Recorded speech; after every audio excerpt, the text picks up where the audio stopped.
Ja, mirëmëngjes mor tornitor Dodos. Tani, po pse më jul deda?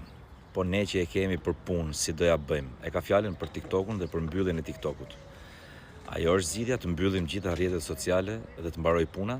Do bëhen më të mirë njerëzit, thot? Ke shumë të drejtë, valla. Mbyllja apo hapja rrjeteve sociale nuk i bën njerëzit më të mirë apo më të këqij, pa diskutim fare, por meqense ti e ke hall specifik për çështje pune, e ke vënë re që as kujt si intereson a punon as punon ti. As kujt si intereson a fiton as fiton ti.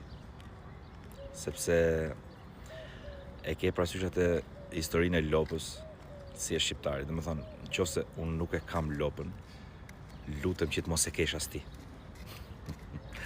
Pra nuk them që Zot na bëj mbar që ti kemi të dy nga një lopë. Po, fakti që se kam unë, lutem që të më të heqë dhe lopën tënde. Pra, e kena pak bezdine me e pa mirë njëri tjetrin, dhe për mentalitetin ton, ai që punon, ai që fiton, është legem. Është legem. Pse du të fitoj ai? S'fitoj unë, mos fitoj as ai. Kështu që unë të uroj punë të mbar, inshallah ke sa më shumë punë dhe sa më shumë të ardhura nga ajo punë. Ç'a të bëjmë? Ky është realiteti.